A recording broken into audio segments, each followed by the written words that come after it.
Hello and welcome to another episode of Game Theory, the #1 DraftKings prep show in all of the land. I'm your host Monk, aka the Monkmatician, and in this very episode, we're going to be breaking down all 14 fights from UFC Vegas 50, headlined by Thiago Santos and Magomed Ankalaev from a DraftKings perspective. I'm going to be bringing you all the stats you need to set your winning lineups this week. So guys, before we get started, be sure to check out teamriseorfall.com.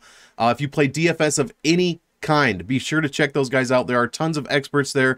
We got members posting winning lineups daily. These guys are winning some crazy money. The experts are winning some crazy money on all sports. I mean, from everything to NFL, NBA to NASCAR, Truck Series. There's even CSGO on there, for God's sake. Guys, get on the website and check it out. Use code MONK, save yourself $10. Also, be sure to check out and subscribe to the MMA Engine on YouTube and Twitter. Myself, Lou Betya, Brady from DFS by the Numbers, and Uncle Wheezy are working together to bring you a fantastic product here in the next couple of weeks for content creators and people that just want to dive deep, get fully submersive, I should say, into the world of UFC betting and DFS. So be sure to check that out. And lastly, guys, hit that like on this video, hit that subscribe on the Monkmatics channel so you don't miss any DraftKings related MMA stuff. And now that all that is out of the way, let's get right into the breakdowns for UFC Vegas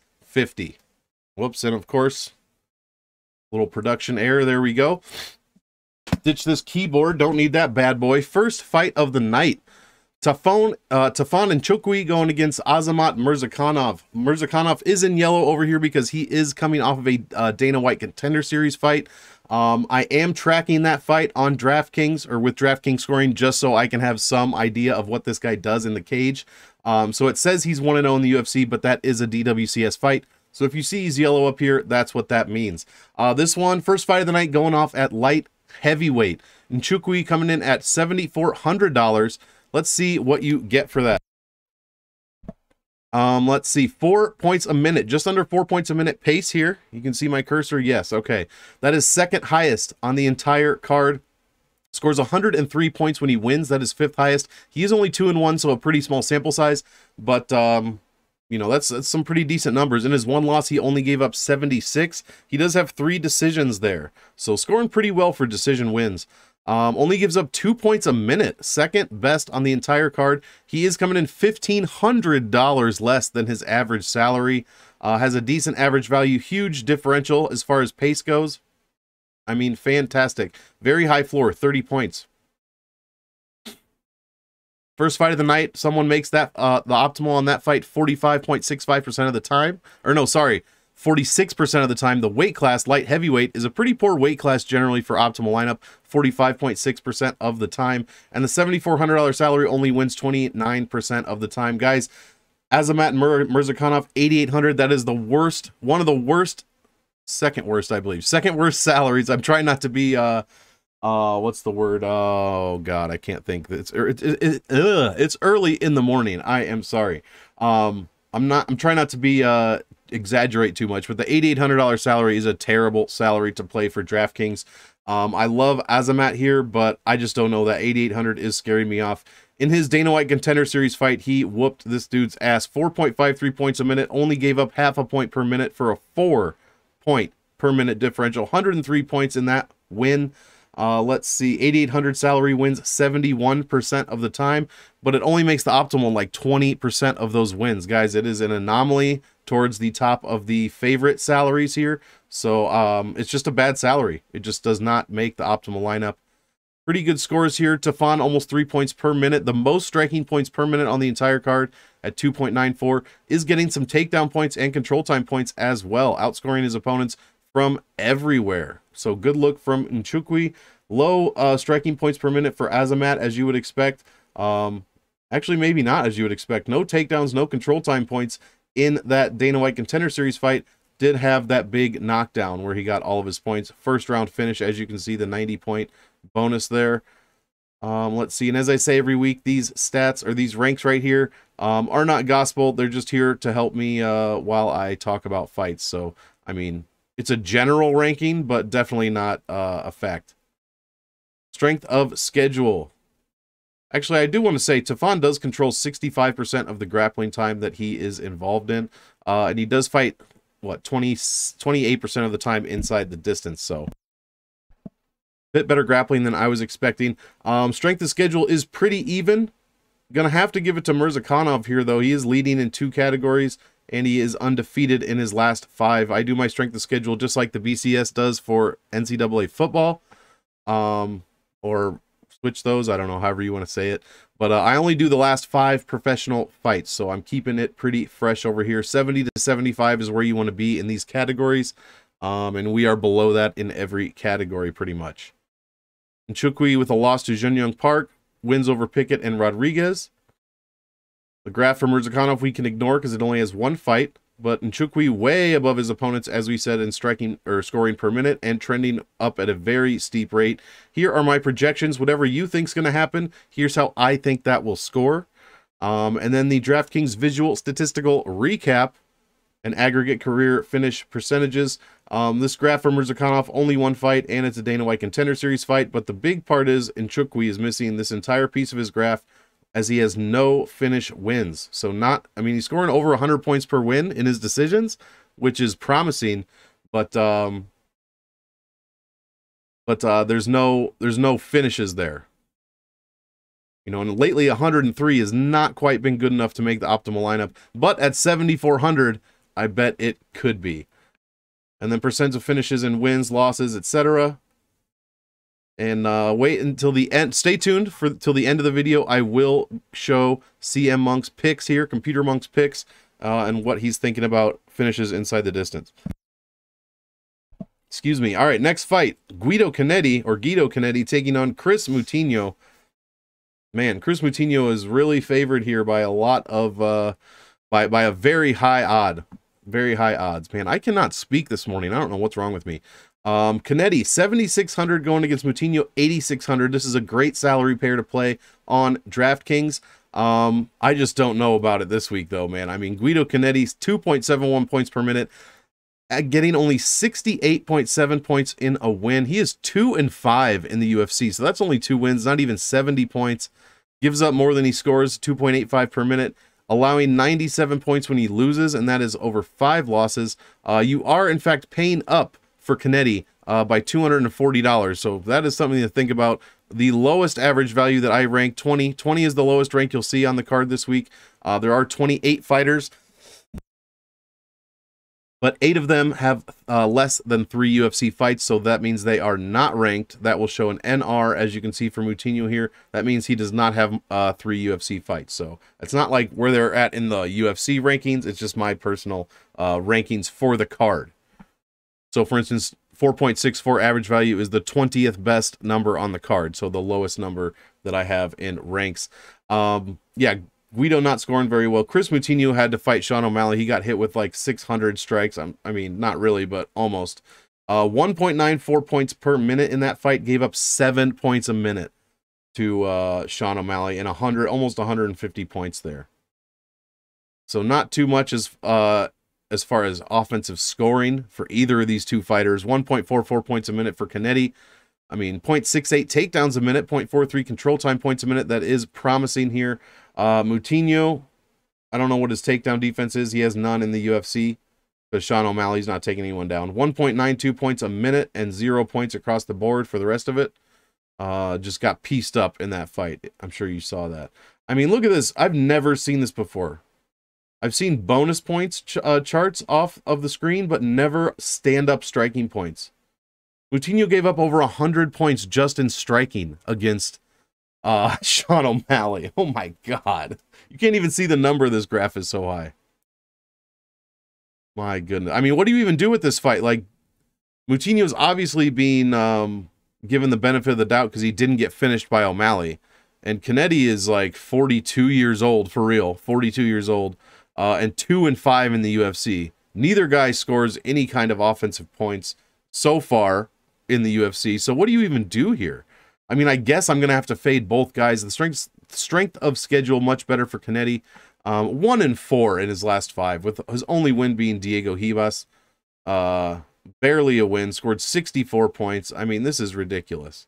He has fought some decent competition. Kyung Ho Kang, Cheeto Vera, Dana Batgarel, and Mana Martinez. I mean, he's getting outscored by his opponents while he is trending down. Opponents trend up. You never want to see that. Here are my projections. And then a very strange looking graph here from Cannetti. And then the aggregate win-loss finish rates. Yeah, like I said, I guess, I mean, 86 and 76 is one of the best salary pairs to play. I guess if I'm going to play something, I'm going to have to... Cannetti's not going to finish Moutinho, right? Because Sean O'Malley didn't finish Moutinho. So it's probably going to be a decision win if Cannetti wins. So we're looking at 68 points in a decision win. So I don't want that. So we're fading Cannetti. If Moutinho wins, he only put up... I mean, he did end up scoring 2 points a minute against O'Malley, who was just putting it on him. So he could actually have decent volume. I'll probably be a little higher on Moutinho this week. I don't like either one. That's kind of my thought process on this one as far as DraftKings. Next fight, Cody Brundage going against Dolce Lungiambula. Brundage 7,900. What do you get for that? 1.39 points a minute in his one UFC loss. 4.43 points is what he gave up for a differential of -3. And again, you're overpaying for these guys with negative differentials. He's $200 more than his salary was last time. How do you even get to that conclusion, DraftKings? I have no idea. I know it's odds based, but still. Lungiambula, 8,300, 2.89 points per minute, so a 1.5 higher than Brundage, and that's the 13th highest on the card. Not even average, like less than average. 2.62 points given up per minute for a positive differential. He is $300, $325 more than his average salary. 86 points in a win, gives up 88 in a loss. Again, low scoring guys here. He is 2-2 in the UFC, so not a huge sample size, but big enough to make some assumptions with. Fight odds, middleweight. Someone from a middleweight fight makes the optimal 54% of the time. That is the third best weight class to play. Third fight of the night, only 44%. Win salary, basically 50-50 with a little higher for the $8,300 salary, as you would expect. But I'd have to check. I think the 79 actually makes the optimal at a higher rate per win than the 83 does. But I digress. Brundage, only 1.16 striking points a minute, and the other points came from control time. No takedown, no knockdown. Pretty good defensive numbers, I guess. But, I mean, actually, that's not true. He's giving up tons of takedowns and tons of control time.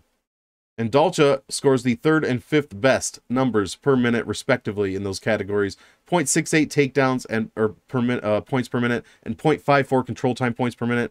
Also adding on 1.67 of striking points plus knockdowns per minute.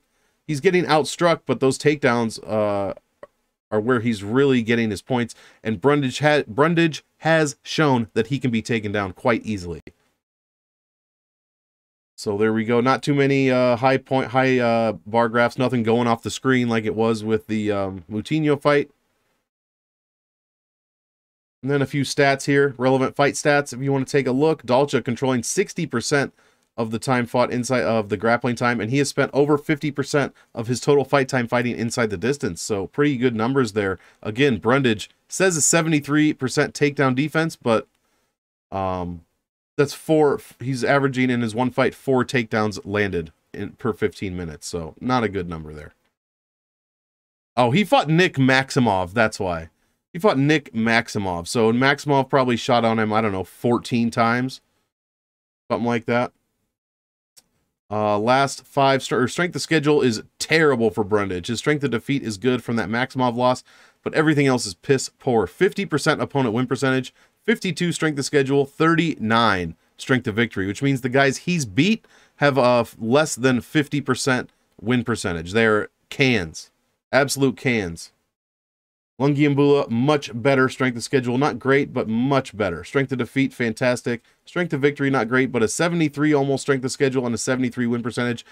20 points better than Brundage, plus some. 2-2 in his last 5 in the UFC, or in his 4 fights in the UFC, rather. Outscoring his opponents by 0.2 points a minute and trending up. Trending up there, while his opponents also trend up at a steep rate, so something you'll have to watch out for there. But I really think he's got a good chance against Brundage here. Just take him down and beat the shit out of him. That's all you got to do, right? That's all you got to do. Here's the DraftKings visual recap. No stats for Brundage, so no graph. Or no win stats, I should say, so no graph. And here are the aggregate finishing percentages. Not too high, but about 50% overall. And we will keep it moving. Sabina Mazo going against Miranda Maverick. This one's going to be a women's flyweight fight. Mazo, $6,800. I believe that is the second lowest salary on the entire card. She does score very well. She is 3-3 in the UFC. In those 6 fights, 3.42 points per minute. That is a 5th best pace on the entire card. Scores 104.77 when she wins. That is 3rd highest. Opponent's pace, 3 points a minute. So she has a positive differential of almost a half a point per minute. You are paying $1,733 less than Sabina Mazo's average salary. So if you're on the Mazo side here against Maverick, you need to play her in your lineups. I will probably be playing her. Miranda giving up 85 points almost per loss. I don't expect Mazo to win the fight, but I love the scoring potential that she is showing here. And at that price point, $6,800, she's definitely going to fill in some gaps that I need for my underdog plays this week. So 7.7 average value, fantastic. Giving up 88 when she loses, has a pretty good floor of 26. That is out of 28 fighters. She is 9th highest. Check this out. Surprisingly, women's flyweight makes the optimal lineup the highest rate out of any other weight class. 57.78% of the time, someone from a women's flyweight makes the optimal lineup. Fight order probability, the 4th fight of the night, 60%. Someone from the 4th fight makes the optimal. That is the 3rd best fight to play. So look at these two numbers here. Fantastic. The salary probability for 6,800, not good. 23.5%, as you would expect. But when that does win, it makes the optimal lineup at like a 50-60% rate, obviously. Miranda Maverick, $9,400. You're paying way up for her. $675 up from her average. She gets outscored per minute by 0.4 points. Scores 104 when she wins in her 2 wins. Damn good. Right below Sabina Mazo. Gives up 84 when she wins, or when she loses, like we said. Low floor, average ceiling, 7.29 average value. And the 9,400 has a winning probability of 77.42%. Computer Monk likes Miranda Maverick here, but by less than 1% implied odd. So this has been flip-flopping for a little bit. In fact, it started the week out picking Mazo to win. So at 6,800, I'm definitely taking a dart throw here. She scores very well in her subs. 125 points in a decision win, 81 in a split decision win. This girl is going to fight and going to score some points when she does it. 2/3 of her wins, like we said, over 100 points. Miranda Maverick averaging, in one of her 2 losses, she gave up over 110. Should say that before I confuse myself. I mean, look at these points from Mazo. 2nd highest striking points per minute, 2.77. Has a knockdown scored in flyweight. Takedown points, control time points. I mean, those are average for the card, but she is scoring in every single category except reversals and almost outscoring her opponents on the ground. But Miranda Maverick, has a little bit of takedown points. Not a ton, though. She does have more than Mazo, but she gives up. It's what she gives up that scares me. A point in takedowns per minute allowed. 0.65 points in control time per minute allowed. She is outscoring, or outstriking her competition, rather, per minute is Miranda Maverick. But, I mean, the points Mazo's putting up is crazy. Crazy high volume. Miranda Maverick, when she wins, averaging 60 bonus points per win. Let's see here. I mean, Mazo averaging 42 points in striking per fight or per win. That is fantastic. Here are the relevant fight stats. I mean, Mazo landing 6.45 strikes a minute. My goodness. And she is controlling 45% of the grappling time. Strength of schedule is pretty even. Not good for either fighter. Mavericks is obviously better in every single category by, 5 points in some areas. 17 points on strength of defeat. But then the last 5 fight stats all go to Mazo for the differentials. Huge differentials here, especially in strikes per minute. Ass whooping index, power index. The chindex, though, you want that to be 0. She has been knocked down before. I believe it was, Maria Agapova knocked her down and then subbed her in the 3rd round. And Maria just got absolutely handled on Saturday. Shout out to Marina Moraes. Maverick 2-2 in her first 4 fights in the UFC. Mazo 3-2 rather in her last 5. Mazo outperforming her opponents but trending down while her opponents trend up. Maverick getting outpointed by her opponents and barely trending up That might be a pretty flat line there, while her opponents trend way up. So Miranda Maverick, I had high expectations for her coming into the UFC, but she has tempered those dramatically. Here are my projections, and then the DraftKings visual statistical recap. Pretty decent graph here from Maverick, but Sabina is definitely poking out in a few spots. Striking points per win, average value, grappling points, etc. So all those things matter quite a bit.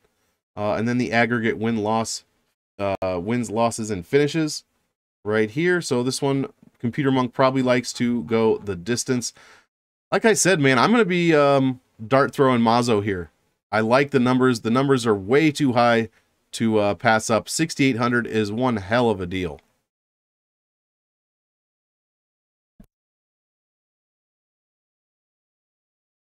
Next fight, as I spill on myself somehow. Featherweight fight, Damon Jackson, Kamuela Kirk. Excuse me, that I feel like Sylvester in the cartoons after he puts Ajax in his mouth. Damon Jackson, $7,800. Let's see here, 3.23 points per minute, 7th best rate on the card, 85 points in a win, not great. 3.76 points is what he's giving up per minute for a negative 0.5 points per minute differential. You are paying up for Damon Jackson by about $367. What else? What do we got for Kamuela Kirk here? 8,400, 1.89 points per minute. That is terribly, terribly low. In his one fight in the UFC, that is what he averaged. 3.09 is what he gave up for a negative 1.19 points per minute differential. Let's see. You are overpaying, well overpaying, I should say, for Kamuela Kirk here. $1,600 over his original salary that he was last time. I mean, that is a crazy high number to be paying here. Damon Jackson somehow averaging 58 points when he wins by submission. That's crazy. 112 though when he wins by decision. Second highest number on the entire card. So I guess you want this fight to go to decision if you're on the Damon Jackson side. And then Kamuela Kirk averaging scoring only 58 points in his decision win in his one fight in the UFC. Damon Jackson putting up over 110 in one of 2 wins and allowing over 110 in one of 2 losses. The scoring here is just terrible for Jackson as far as striking. 1.28 points a minute, but takedowns and control time, second best on the entire card, and reversals, 0.37 reversal points per minute. That is crazy high. So, I mean, he's over 2 points a minute here on grappling statistics. That is fantastic. What did Kirk allow in his one fight? A ton of takedown points, and he allowed a ton of control time points as well. So, obviously, that is Damon Jackson's road to success here. I will be looking to roster probably the Jackson side and probably not the Kirk side. Jackson, if you remember, I mean, Charles Rosa is not great, but he opened up a cut on Jackson.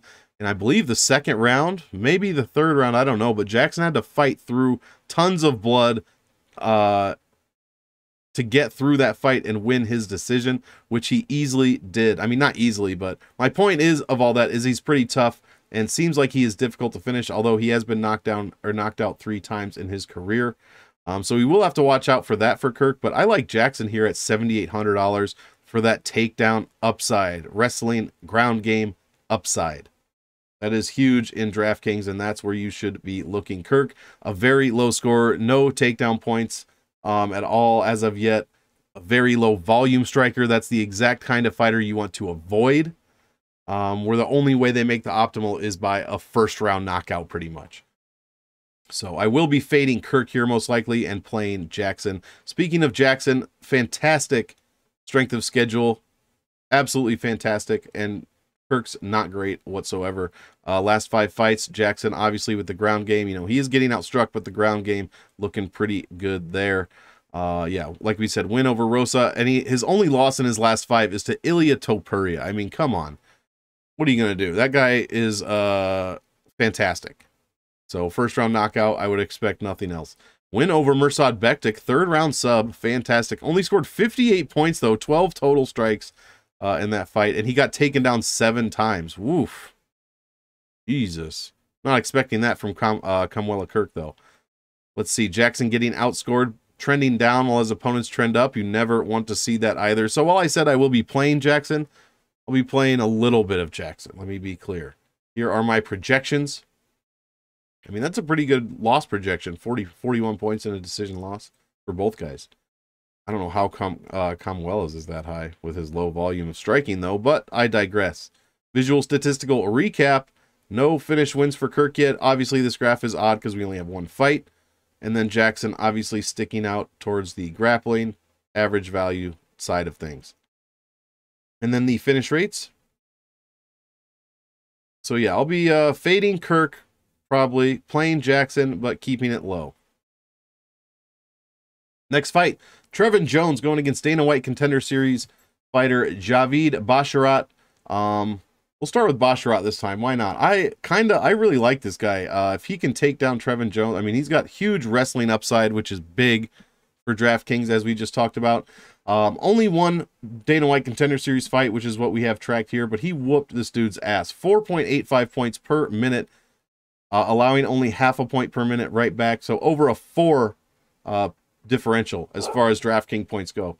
1.13 points per win. Or sorry, 1.13. 113, almost 114 is what he scored in his win in the Dana White Contender Series fight. Trevin Jones on the other side, 3.27 points per minute, and he is 7,500, I should mention. And he's getting outscored by 0.13 points per minute. You are getting a bit of a break on Jones, coming in $167 cheaper than his average salary. Does score 94.38 points in a win, which is almost top 10, giving up 89 points in his one loss. That's a pretty good floor, but that's only based on one fight. That's just what he scored in his loss in his last fight. Bantamweight fight. Someone from the bantamweight division makes the optimal lineup 52% of the time that they fight. And the 6-5 of the night has the 4th best fight order probability at 54%. So some pretty interesting numbers there. Basharat, like we said, 114 almost in his sub win. Trevin Jones, 94 when he won by knockout, and 89 when he lost by sub. So interesting. Basharat has a ton of sub wins, 6 wins by sub, 5 by knockout, and Jones, 2 sub losses. As far as scoring goes, I mean, Basharat, a maniac when it came to control time and takedown points. So if we get those kind of numbers again, Basharat's going to be a must roster at what, $8,700. Trevin Jones, a bit more tempered, but the control time points, 3rd best per minute at 0.74. That is fantastic. Huge knockdown points, and the striking points per minute leaves something to be desired at less than 1.5. Here are some relevant fight stats. Jones controlling almost 90% of the grappling time, and he fights 45% of his total fight time inside the distance. That's fantastic. But Basharat in his one fight, 70% fought inside the distance, 99.67 control time percentage. That is an insane number. Just an absolute ass whooping. I mean, 28.72 ass whoop index when he fought Oren Kalin, the Dana White Contender Series. Strength of schedule in his last 5 for Basharat is very, very bad. Less than 50, almost less than 40 in 2 of these categories, but he has that no defeats here. I believe he is, undefeated professionally, 11-0 against Trevin Jones, who is 13-7 professionally. Lost to Ramanov, 3rd round sub, and a win over Mario Batista. Jones getting outscored by his opponents, as we said, but trending up. Good sign there. Here are my projections, and then visual statistical recap. Much better. Uh-oh, something's going on back here. Dog's going crazy. You must see one of the cats. Yeah, I know. Cats and dogs living together. Now you can listen to him squeak on his squeak toy for a while. But it's okay, because he is happy. Aggregate professional and UFC winning percentages here. High percentage finish rates in wins and losses, except for professionally. Not too much, not too many in losses, only 28.5%. Like I said, if Basharat, man, if I knew he was going to be able to land takedowns on Trevin Jones, I'd put him in 100% of my lineups, honestly. JJ Aldrich going against Jillian Robertson. Women's flyweight fight. Remember, weight class probability, 57.78% of the time, someone from a women's flyweight fight makes the optimal lineup. There are 2 women's flyweight fights tonight, or on Saturday. Are 2 of them going to make the optimal? I don't know. Statistics would say yes. But I digress. Again, that's like the 3rd time I've digressed in this episode. But, yeah, I don't think two women's flyweights are going to make the optimal, but probably one. Aldrich, $7,700. You get 2.44 points per minute from her. She does get outscored, but just barely. When she wins, though, 6 wins, only 70.95 points. Guys, this is going to be a hard one to roster. JJ Aldrich, 88 points when she loses is what she gives up. You are getting a deal on her, $500 cheaper than her average salary. Average value is not great, 6.67. It's just that pace per minute, awful. 19th highest on the card, which is what? 10th lowest. Let's see. Jillian Robertson, what do we get over here? $8,500. 3.18 points per minute. That is a fantastic pace. Top 10. 102. Here we go. This is what I'm talking about. 102 points per win in 7 wins. She is 7-4 in the UFC. 102 points. We love to see that. Outscoring her opponents by 0.77 points per minute. And she is, what, $336 more expensive than her average salary. So you're not paying up a ton for Jillian Robertson. And she does still have both of her eyes after Priscilla Cachoeira tried to gouge them out in her last fight. So that is a good sign. 8.7 average value. And she does give up 95 when she loses, though. So both of these women giving up a few points when they lose. About 90, in the 90-ish area, 91. But Jillian, 102 points per win. You love to see that. 110, she's won by knockout. She wins by sub. 101, that's probably her most aggressive path to victory, with 7 wins in her professional career coming by submission. And then 94 when she wins by decision. So even in a decision fight, she is scoring pretty well. And giving up points in every category there as well. So you do love to see that. Some high points going around Jillian Robertson fights. I mean, what is this? 3 out of 7 wins. She scored over 100 points. Fantastic. 2 out of 7, she scored over 110. That is a great number. And she's only given up over 100 1 out of 4 losses. Meanwhile, Aldrich only given up 90 points, or has never given up 100, and she has given up over 90 twice out of 3 losses. Jillian Robertson with the highest takedown points and control time points per minute on the entire card. The highest pace in those 2 categories. 3rd in reversals. So absolutely fantastic ground game. Aldrich not really giving up a ton of grappling points, takedowns and control time points. 4th on the card respectively, giving up very low numbers there. Robertson, the lowest ranked striking per minute fighter on the card at 1.24 per minute. Aldrich top 10, but still getting outstruck. So this one could be interesting. We're going to have to see how good Aldrich's takedown defense is. And in fact, says it right here, only 68.42%. Not great. What is Jillian's accuracy? 45%. So not terrible there. We'll have to see if Jillian can get Aldrich down. Aldrich with the 4-inch reach advantage here as well. That should be noted. Let's see here. Strength of schedule goes to Jillian Robertson, and it's not really too close. She's up by several points in every category. Last 5 fight history and stats. She's up in those categories as well as far as differentials, ass whoop index. No knockdowns and no knockdowns against for either one of these women in their last 5. Aldrich with wins over Demopoulos, Casey, and Mueller. Losses to Mazo and Barber. And then Robertson with losses to Maverick and Santos. Big, or not, I thought that was a win, never mind. Losses to Maverick and Santos. And then wins over Casey, who Aldrich also beat. Both, actually, Robertson subbed her in the 3rd round. Casey, or Aldrich, won by split decision. Look at some graphs here. Aldrich getting outscored by her opponents, but trending up while her opponents trend down. You do love to see that. Sabina Mazo put it on her, as you can see. And Jillian Robertson well over her opponents as far as scoring per minute and trending up. So you do love to see that. Here are my projections, higher everywhere for Robertson, as you would expect, with the much higher volume as far as takedowns and grappling is concerned.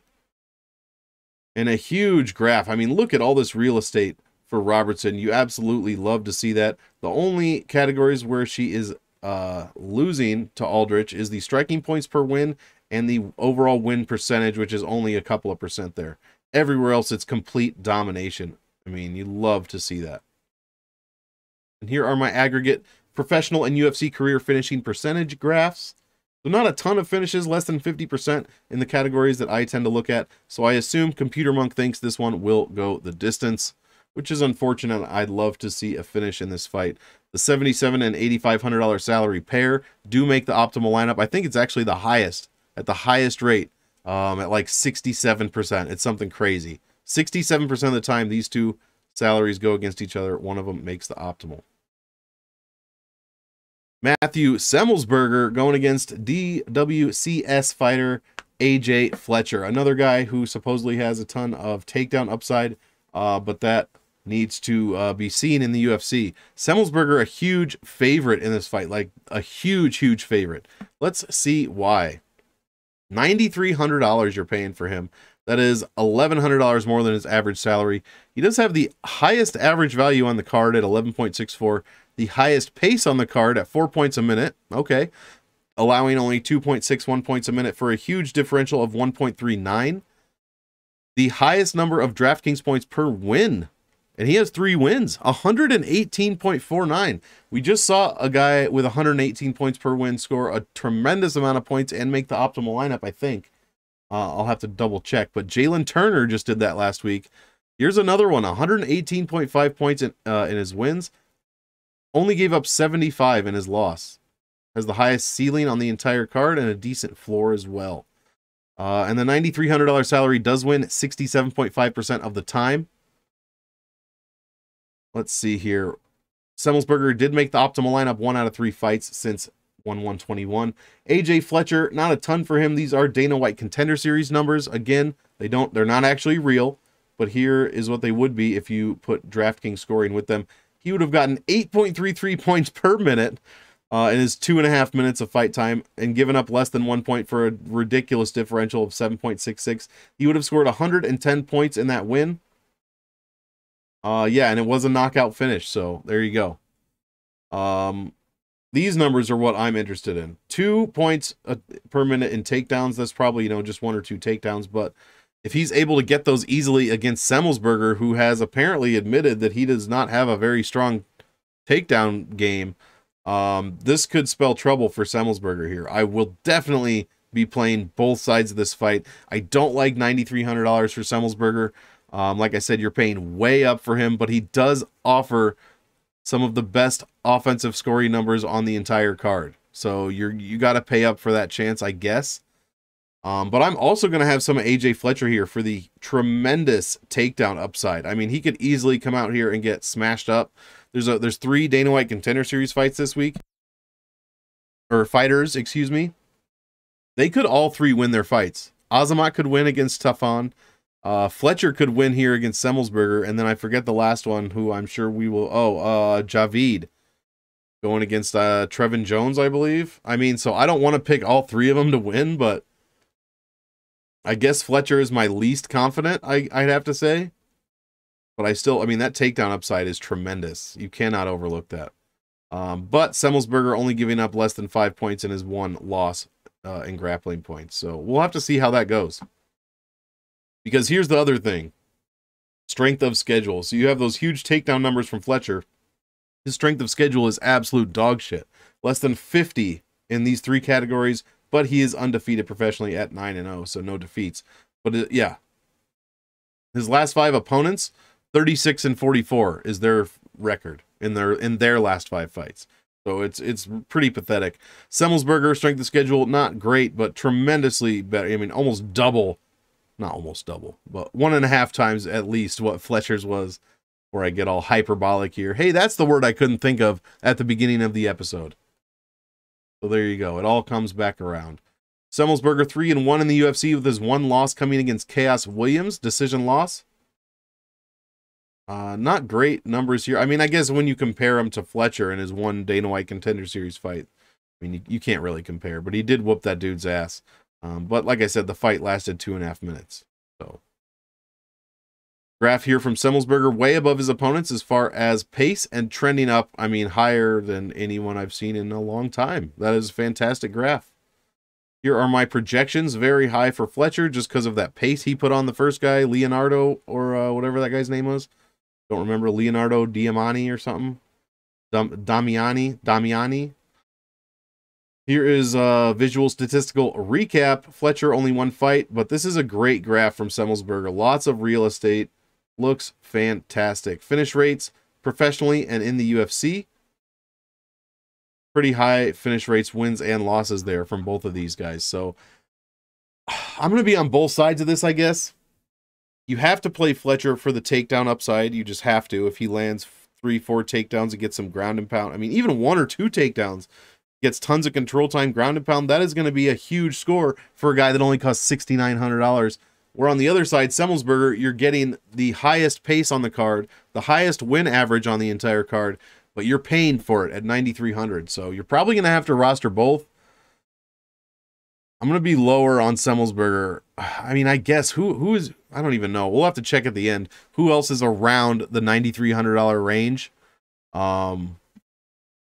Before we can really decide who the best guys are. But I'll have a little bit of Semelsberger, I imagine. Bruno Silva. This is another fight I'll be pretty high on. Bruno Silva going against Alex Pereira. Bruno Silva, not to be confused with flyweight Bruno Silva. $7,300.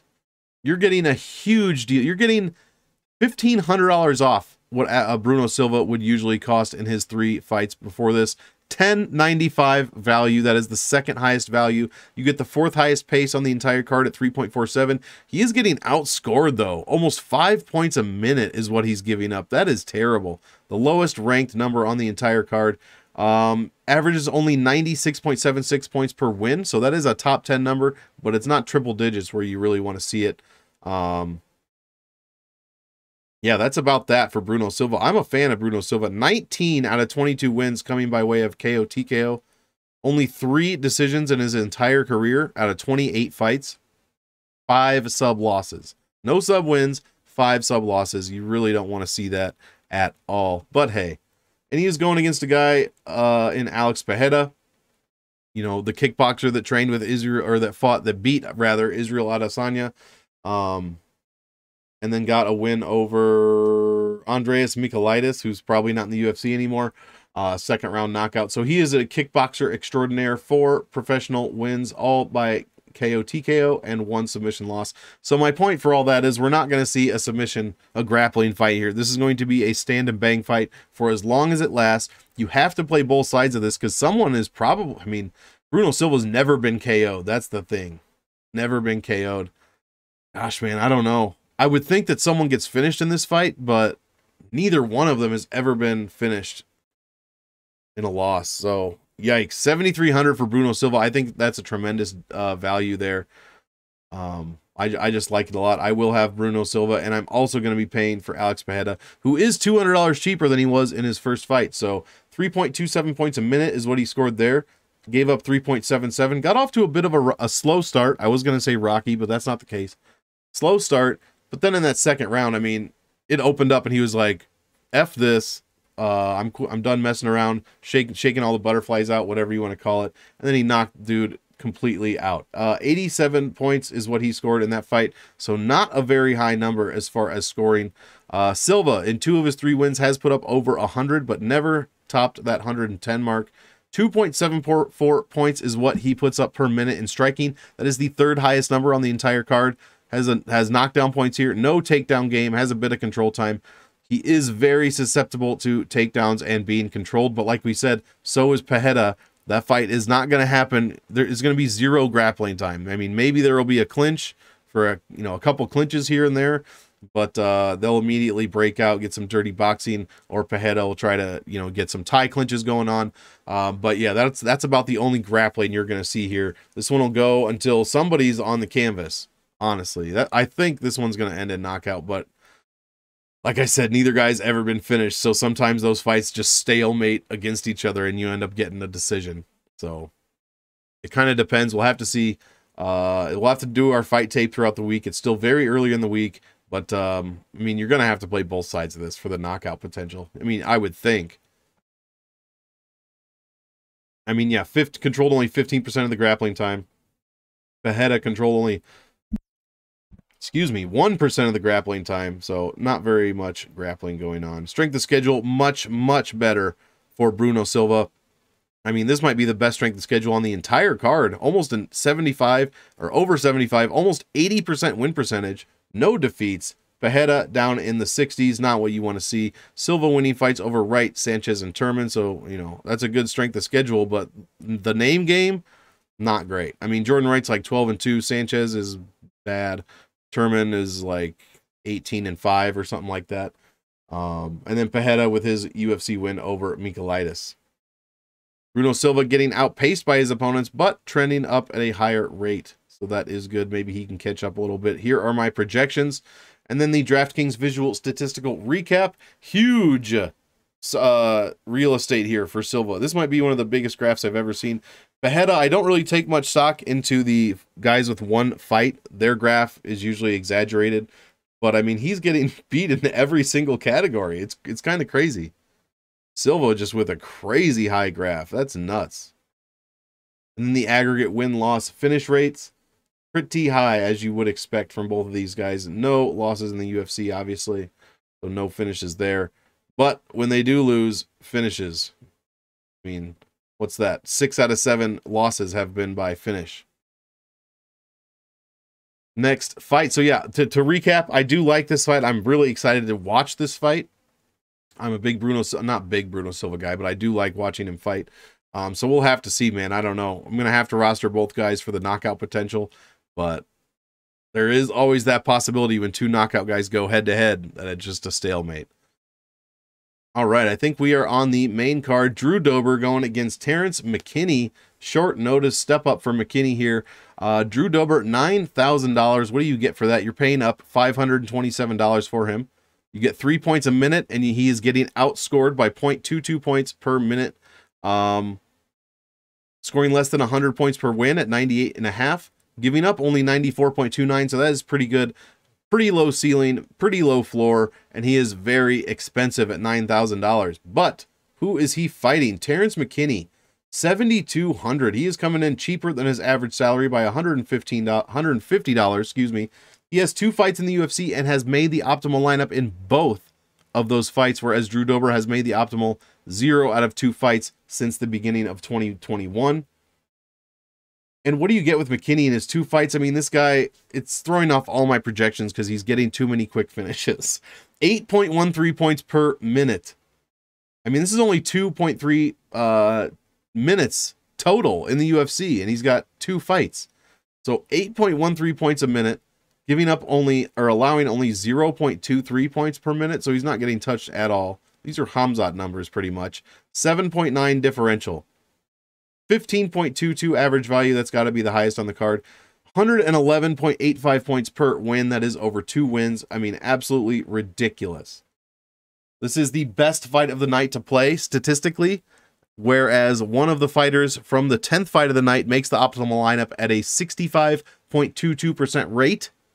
65%, someone from this fight makes the optimal lineup. That is first overall out of all fights. 10th fight is the best fight to play.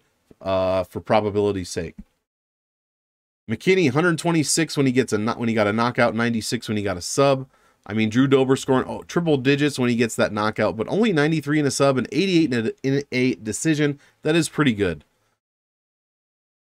Let's see here. 4 out of 9 wins for Dober. He has scored over 100. Never hit the 110 point mark. Never. 3 out of 7 losses. Drew Dober's opponents have scored more than 100 points. And 1 of those 7 losses, they've scored over 110. Dober very even with his opponents as far as striking per minute. He does have the upper hand on knockdown points, but he is getting grappled. 15th highest takedown points per minute allowed at 0.75, allows 0.42 control time points.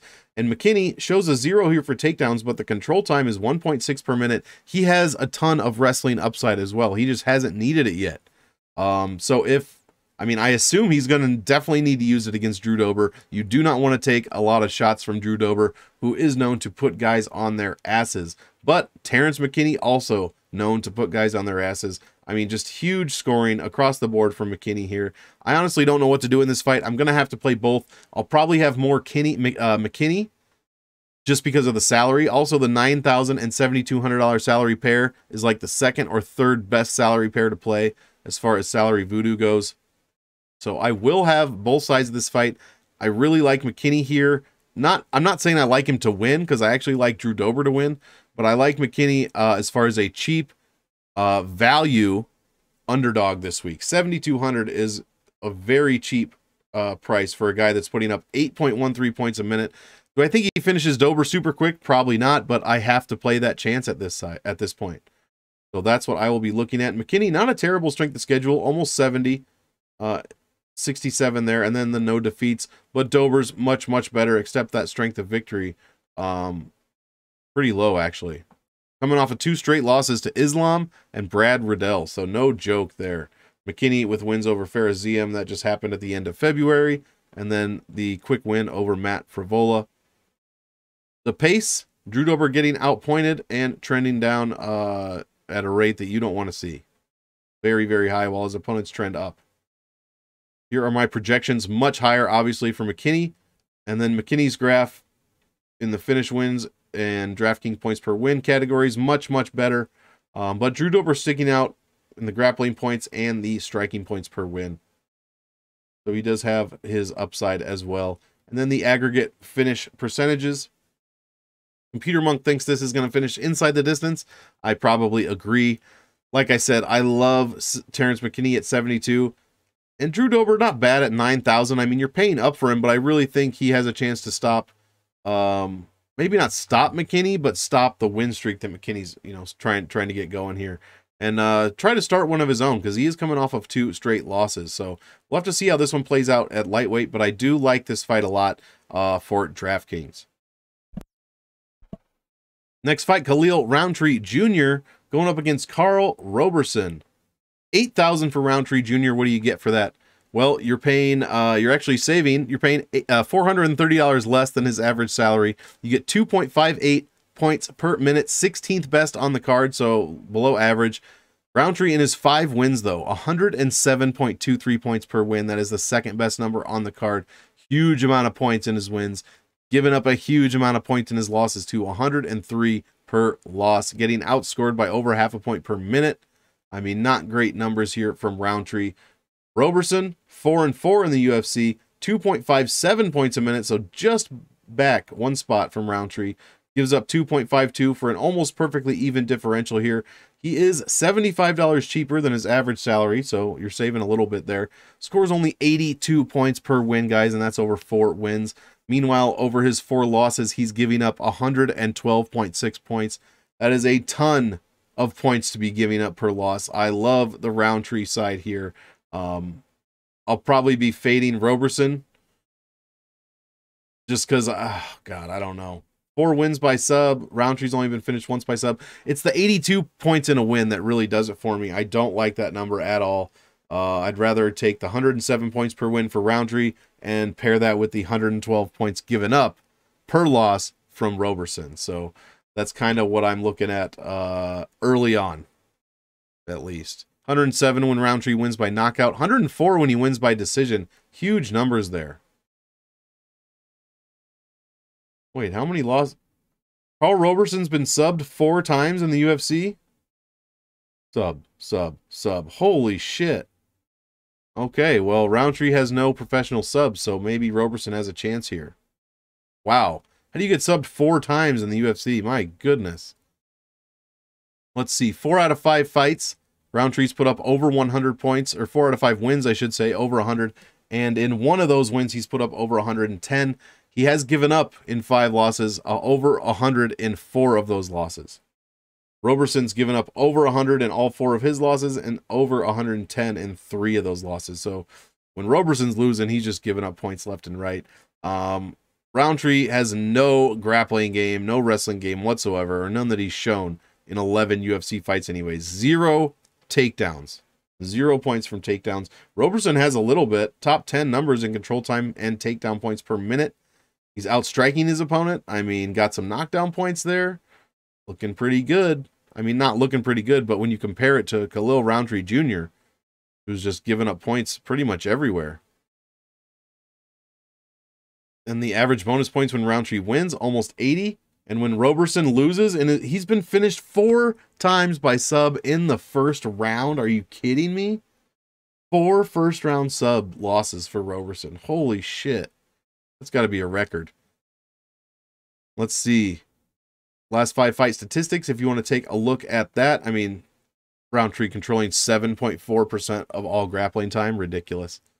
I have a twitch in my eyelid right here. It's driving me insane.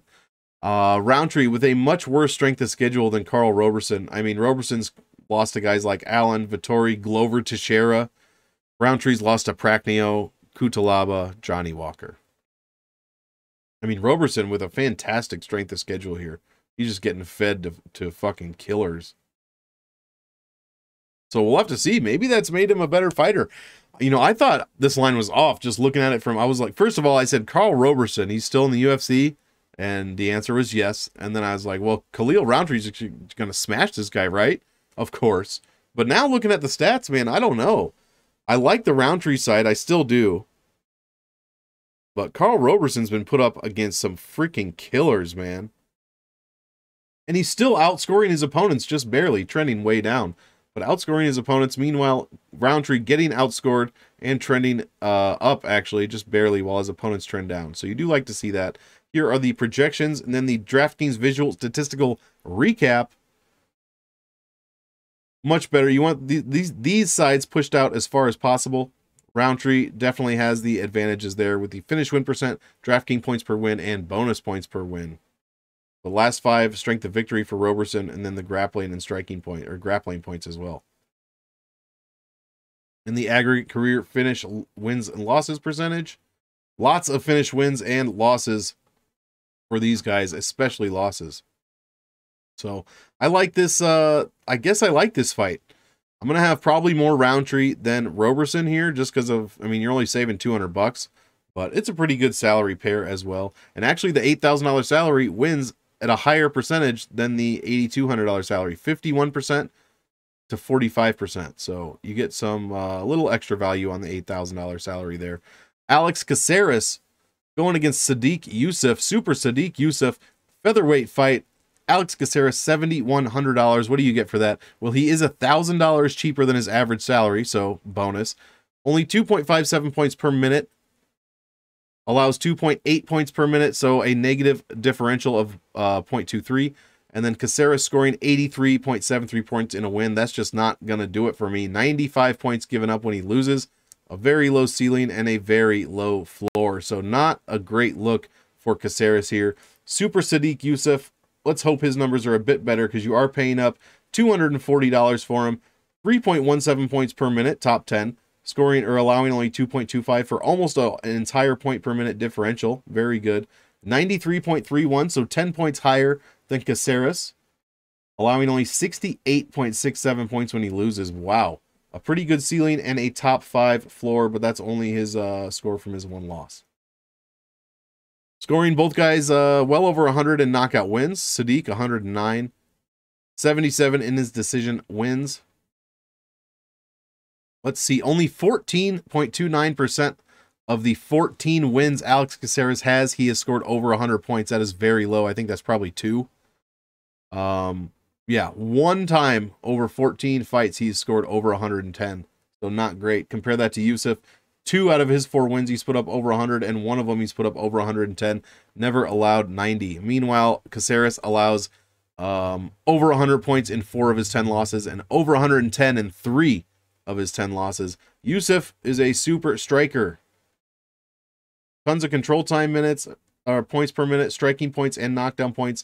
No takedown points, though, and he can be taken down a bit. But Caceres generally does not go for a ton of takedowns, only 0.18 points per minute. Is more susceptible to takedowns himself. So I see this one being more of a striking battle for sure. And if someone gets finished, someone's probably making the optimal lineup here. Some relevant fight stats. You can take a look at that. Here is the strength of schedule. Much better for Super Sodiq Yusuff. Almost a 95 strength of defeat. Yeah, lost to Arnold Allen, who only has 1 loss. But strength of victory, strength of schedule, everything pretty much at 75. Meanwhile, Caceres down towards the 68 number. But he is perfect in his last 5. No defeats. Here are the stats for the last 5 with Caceres winning the differential battle in striking and takedowns, but Yusuff winning control time, reversals, and overall pace. The ass whip index and power index is there as well. Both guys with a bit of suspect chins here, 0.55 chin index to 0.65. So you want that number to be 0. These are not great numbers. So they have been knocked down before in the last 5. In fact, Caceres has been knocked down by Choi in his last fight. In fact, both guys were knocked down in their last fight. Yusuff by Arnold Allen. So I'm on the Yusuff side here. I think he's going to win this one.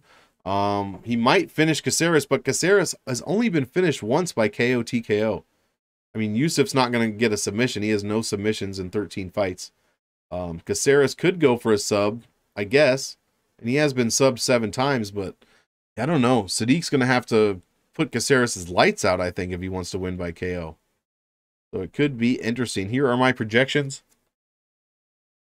DraftKings visual recap. Much better graph for Yusuff here, even though he does have the smaller sample size as far as UFC fights, about 5 times less.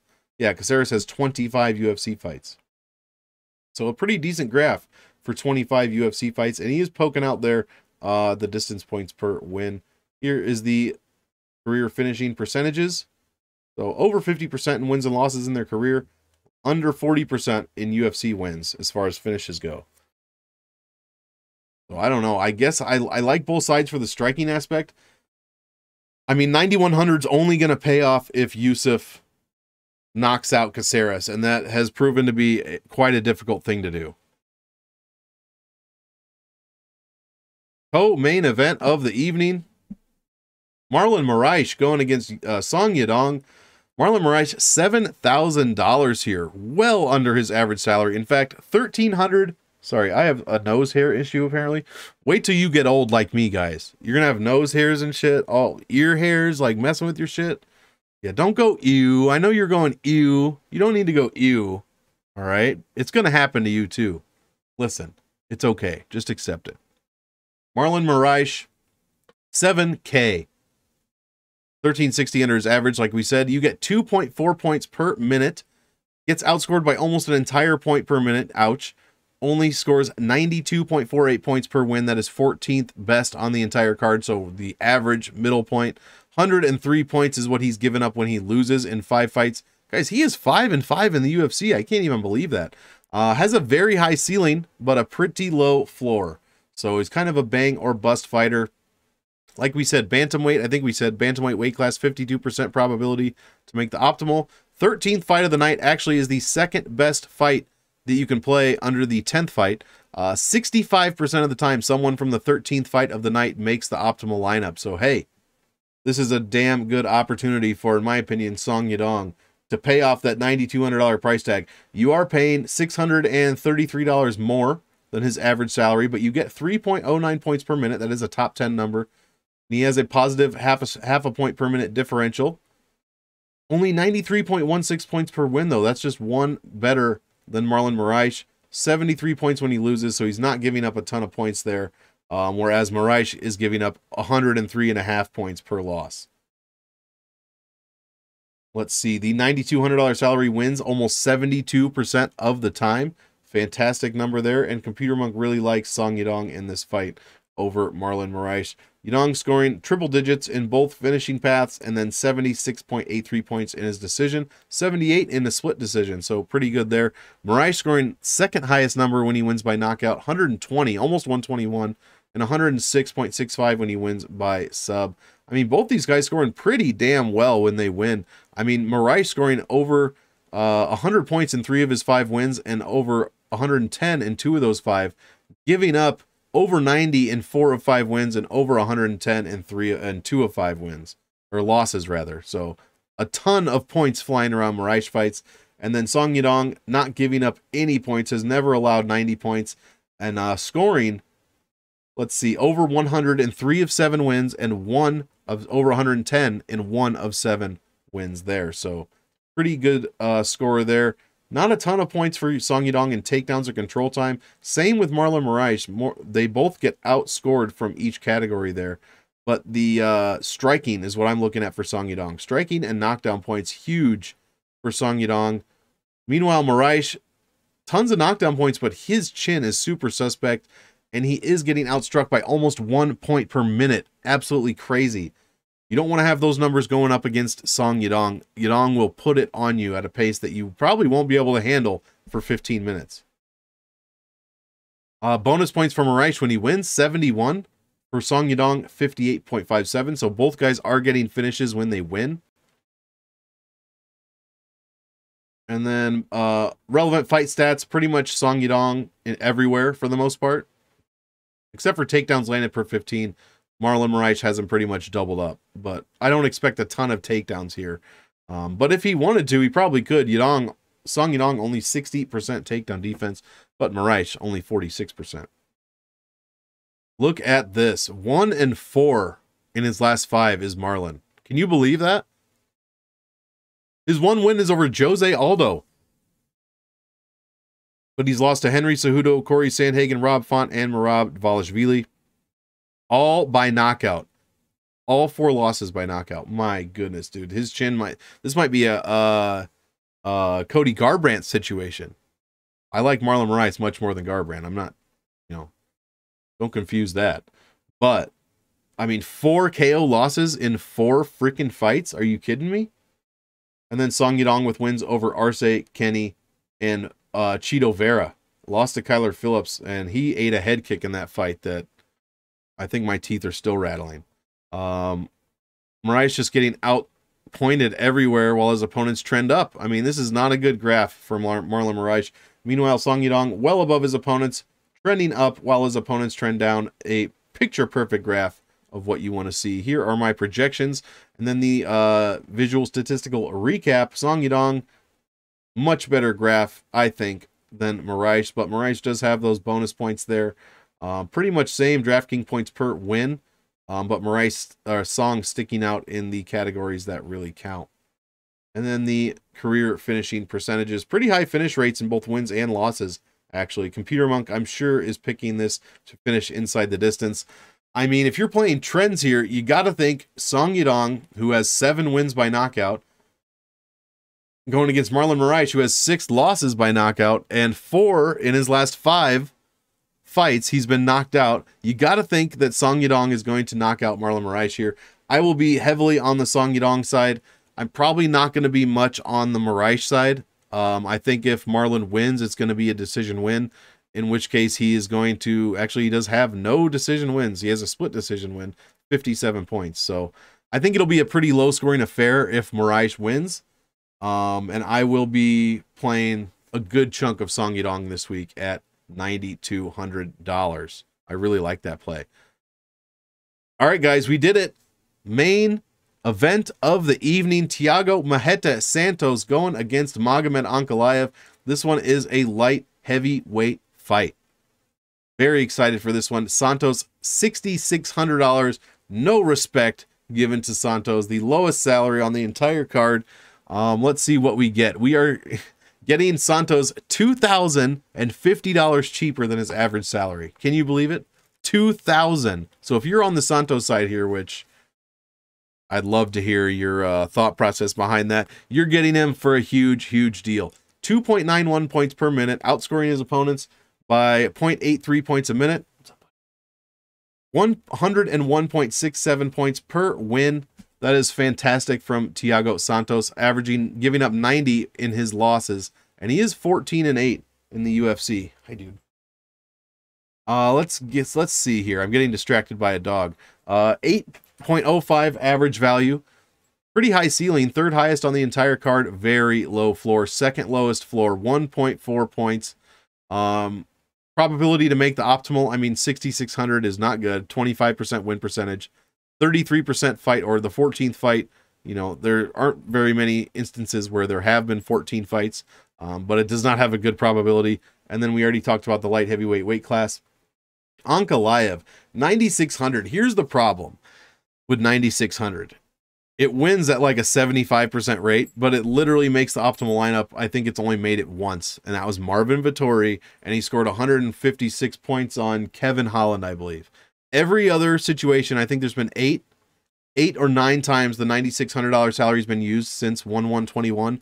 It has not made the optimal. Not made it. Nurmagomedov didn't make it last week. It's simply too much money. It's simply too much money. If any underdogs win, any at all, it's not going to make the optimal lineup. So as much as I want to play Ankalaev this week, I'm not going to have a lot of him. I went all in, not all in, but I had like 40% Nurmagomedov last week. Guys, he scored very well. First round submission win, 111 points or something like that. Did not make the optimal lineup. It's simply too much money. So this is kind of a trap salary. So just keep that in mind a little bit. Kind of a trap salary. Unless you're guaranteeing your $6,800 and $6,600 fighters are going to win the fights and have big scores and no other underdogs are going to win, 9,600 is very difficult to make the optimal lineup. Ankalaev, 96 points per win. So he has the third highest pace on the card, but only 96 points in a win. And that is over 7 wins. 2.5 points per minute differential. That is the highest differential on the entire card. Absolutely insane. He allows only 1.24 points a minute. And yeah, you are paying up $462 for Ankalaev this week. But he is giving decent value, but the points per win, not going to do it. 96 points per win, that's just not going to do it at all. I'll be fading Ankalaev. It's going to be a hot take, but I'm going to be fading Ankalaev this week. It's simply too much money for what you're going to get out of it. Even if he wins by first round finish, like I just said, it's too expensive. Unless he scores 150 points, which would require pretty much a 5-round beatdown, a 5-round decision beatdown like Vettori did, or like Rafael dos Anjos did, you're not going to pay it off. You're just not. Santos, let's see. What's that math? 8 out of 14? Did I do that right? Yeah, 8 out of 14 wins, 57, or 8 out of 14 wins, he scored over 100 points. And 42% of those wins, he has scored over 110. Let's see, he does give up a lot of points too.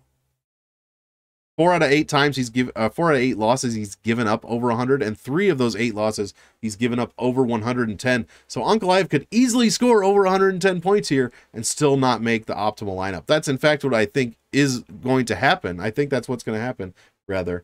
Ankalaev is going to get the win here, but he's just not going to score 150 points, which is what you need.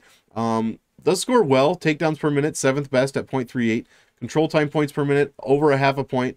The striking is still top 10, so Ankalaev is scoring everywhere. Top 10 numbers, top 5 numbers across the board, and his defensive numbers are really what matter. First in striking points allowed. First in knockdown, that's 0. Third in takedown points allowed per minute. Second in control time points allowed per minute. So he's not getting scored on at all. And that's going to be a problem if you're Thiago Santos and score less than 3 points a minute, going up against a very defensive-heavy guy who can put volume on you at the same time. I mean, look at Ankalaev, 7 wins, only 61 bonus points per win. That's not paying off any kind of $9,600 salary, you guys. I'm not trying to talk you out of playing Ankalaev. I'm trying to talk you out of playing a lot of him. It's a trap. So Santos 2-3 in his last 5. With losses 3 in a row coming against Jones, Teixeira, and Rakic. So I don't really know where this guy's at in his career. I mean, 38 years old is Thiago Santos. He has 22 UFC fights. I mean, that surprises me every time I see it. His strength of schedule is probably the best on the entire card. But Ankalaev's is no joke either. We're over 75 in all these categories and no defeats in his last 5. He is a perfect 5-0. The fight history and stats right here from the last 5, it's all Ankalaev, and it's not close in any category. Santos has been getting his ass whooped pretty much since his John Blachowicz win back in 2019. So it has not been pretty for Thiago Santos. Let's see his graph here, outpacing his opponents, as we said, but trending down while his opponents trend up ever so slightly. And then Ankalaev on the other side, I mean, this graph not even touching his opponents. He is trending down a bit while his opponents trend up. But like we said, what do you expect when you're so far above your opponents? I mean, there's only one way to go, and it's ever so slightly down. Thiago Santos, let's see here. Projections. Here is what, and we do have 5 rounds of projections here. So you think it's going to be a round 4 finish win for Ankalaev? There you go. And then the DraftKings visual statistical recap. Pretty good graph for Santos here and Ankalaev, as a matter of fact. Much higher win percentage for Ankalaev, which is obviously what you want to see. DraftKings points per win leaves something to be desired. The finish win percent as well for Magomed. So yeah, and then the aggregate professional and UFC career finishing percentages, very high, above 60% in the categories I look at. So Computer Monk thinks this one is going to finish inside the distance. I'm going to have a little bit of Ankalaev. I'm probably not going to have any of Santos. I think Ankalaev is going to win this fight like at a 70 or 80% rate, maybe even more than that. So I'm probably not going to have any Santos. But 9,600, you just... The stats say you just cannot play it. It just does not make the optimal. Like I said, unless you're going to score 130, 140 points, it's not going to make the optimal lineup. So anyways, guys, we did it. All 14 fights are in the can, as they say. We broke them all down. I gave you all of the best stats that I have in order for you to make those winning lineups. So let's go. Be sure to hit that like and subscribe. And actually, before I do go, I almost always forget this. Here are Computer Monk's picks for the week. We're going with Azamat Murzakanov, Guido Cannetti, Dolce Lungiambula by decision. Oh, the Cannetti was by finish. Miranda Maverick by decision. Damon Jackson by finish. Javid Basharat by finish. Jillian Robertson decision. AJ Fletcher finish. Alex Pereira finish. Terrence McKinney finish. Carl Roberson finish. What? Sadiq Yusuff decision. Song Yadong finish, and Magomed Ankalaev by finish. That is what Computer Monk thinks is going to happen this week. I don't know if I agree with some of those, but I'm at the mercy of Computer Monk. So again, thank you guys for tuning in. All 14 fights taken care of. Be sure to hit that like and subscribe button on this channel, and so you don't miss anything. Check out MMA Engine as well. All kinds of new stuff coming down the pipe over there. Team Rise or Fall, one more time, check it out, teamriseorfall.com. Use code MONK, save yourself $10, and start winning some money. So, thank you very much again for tuning in. That is going to be UFC Vegas 50, the game theory video.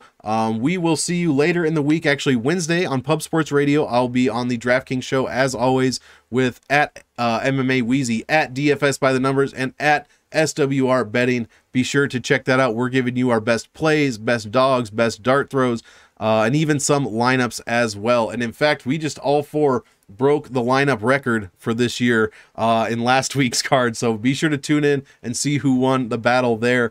And then Friday, me and Lou Betya at Lou Betya have Monk and Lou's Happy Hour coming on the MMA Engine channel. So be sure to like and subscribe so you don't miss that show. He's going to be giving out betting lines. I'm going to be giving out DraftKings picks the night before the card. So do not miss it. Thanks again, guys. Have a great week. We will see you later in the week. And as always, I want all of you to enjoy the fights. So enjoy. Peace out, guys.